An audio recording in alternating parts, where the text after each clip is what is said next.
ओम शांति 5/5/2023। आज की मुरली चिंतन। हम रूप बसंत हैं। रूप अर्थात मैं आत्मा और परमात्मा की याद। ये क्या है? रूप। ये रूप में रहना है। आत्मा और परमात्मा की याद, ये रूप है हमारा। बसंत है ज्ञान रत्नों का बीज बोना, अर्थात मनुष्य को समझानी देना कि तुम शरीर नहीं हो, तुम आत्मा हो। तो हमें रूप बसंत बनना है। कलयुगी गोवर्धन पर्वत उठाना, अर्थात पवित्रता की उंगली देना। भारत कंगाल आज कंगाल क्यों है? अपवित्रता के कारण। और जब पवित्रता थी तब पीस प्रोस्पेरिटी थी भारत में, क्योंकि पवित्रता ही पीस प्रोस्पेरिटी की जननी है, सुख शांति की जननी है। श्रीमत पर आग और कपूस इकट्ठे रह सकते हैं, मतलब घर गृहस्थ में रहते भी हम पवित्र रह सकते हैं। सन्यासियों की तरह घर बार छोड़ने की जरूरत नहीं है। उन्होंने घर बार क्यों छोड़ा? क्योंकि उनके पास श्रीमत नहीं थी। हमारे पास श्रीमत है, इसलिए उन्होंने घर बार छोड़ा।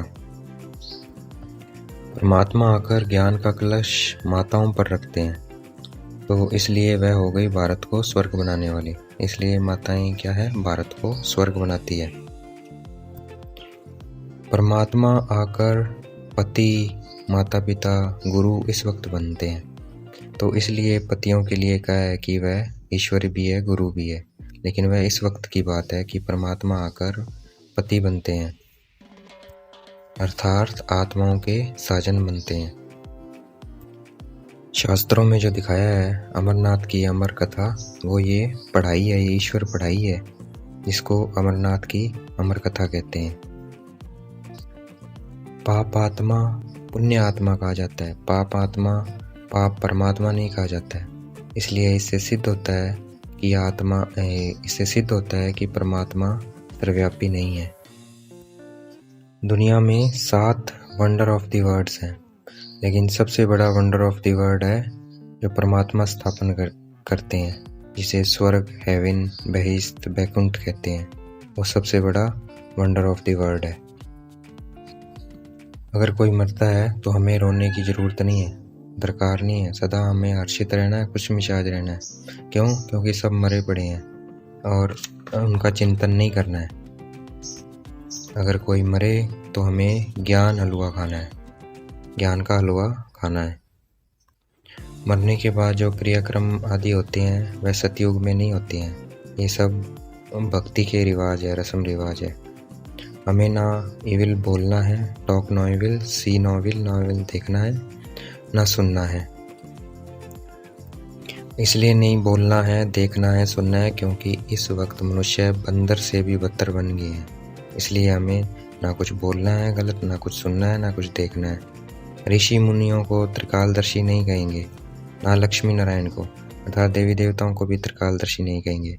त्रिकालदर्शी हम ब्राह्मण बनते हैं इस वक्त। परमात्मा हमें आकर इस वक्त बनाते हैं त्रिकालदर्शी।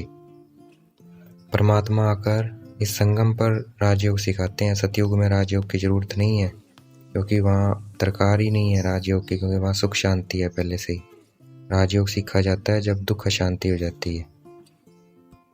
ना कलयुग की आयु 40,000 वर्ष है जो शास्त्रों में दिखा दिया है, और ना ही परमात्मा सर्वव्यापी है। हमारा फर्ज है योग लगाना, तो हमें अपना फर्ज निभाना है, ज़्यादा से ज़्यादा बाबा को याद करना है। अगर शांति चाहिए तो शरीर से डिटैच होना है। जैसे शरीर से डिटैच होंगे तो हमें शांति मिल जाएगी, और शरीर से डिटैच होकर अपने को आत्मा समझकर बाबा को याद करेंगे तो क्या होंगे? उससे पाप विनाश होंगे हमारे। ज्ञान योग से हमें बहुत तीखा बनना है।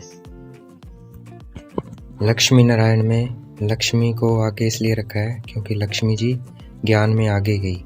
उन्होंने ध्यान वगैरह की आस नहीं रखी, तो वैसे हमें भी ध्यान वगैरह की आस नहीं रखनी है, पुरुषार्थ करना है। ब्रह्मा बाबा के शरीर को रथ इसलिए कहा गया है क्योंकि उसमें परमात्मा आते हैं, और ब्रह्मा बाबा को अर्जुन इसलिए कहा गया है क्योंकि उन्होंने नॉलेज ली, परमात्मा से वह नॉलेज लेते हैं। परमात्मा पंडा है क्योंकि वह हमें सुख शांति का रास्ता बताते हैं, और मुक्ति दाता है क्योंकि वह हमें दुख से मुक्त करते हैं। तो इसलिए परमात्मा को गति सदगति दाता कहते हैं। परमात्मा मनुष्य सृष्टि के बीज रूप हैं, सुप्रीम सोल है। ब्रह्मा परमात्मा नहीं, ब्रह्म परमात्मा नहीं है। ब्रह्म है आत्मा और परमात्मा का रहने का स्थान। सृष्टि का विनाश नहीं होता है, सृष्टि पतित से पावन बनती है। जितना हम बाप और वर्षे को याद करेंगे उतना हम सूर्यवंशी में आएंगे, याद कम करेंगे तो चंद्रवंशी में आएंगे। राज्य जो मिलता है, राज्य भी मिलता है, वो किससे मिलता है? योग बल से है। योग बल से राज्य मिलता है, लड़ाई झगड़े से राज्य नहीं मिलता है। आज का वरदान है यथार्थ श्रेष्ठ हैंडलिंग द्वारा सबकी दुआएं प्राप्त करने वाले सर्व के स्नेही भव। हमें किसी यथार्थ हैंडलिंग है, हमें किसी की कमजोरी नहीं देखनी है, हिम्मत बढ़ानी है। जितना हिम्मत बढ़ाएंगे उतना हमें सबकी दुआएं मिलेंगी। तो हमें संबंध संपर्क में आते हुए कैसे आना है? संबंध संपर्क हर एक की विशेषता को देखते हुए संबंध संपर्क में आना है। आज का स्लोगन है अपने श्रेष्ठ संकल्पों की एकाग्रता द्वारा अन्य आत्माओं की भटकती हुई बुद्धि को एकाग्र कर देना ही सच्ची सेवा है। जितना हम श्रेष्ठ संकल्प करेंगे अपने लिए और दूसरों के लिए, उतना ही हम अन्य भटकती हुई आत्माओं को एकाग्र कर सकेंगे और यही सच्ची सेवा है। अच्छा, ओम शांति। शुक्रिया मेटे बाबा, शुक्रिया।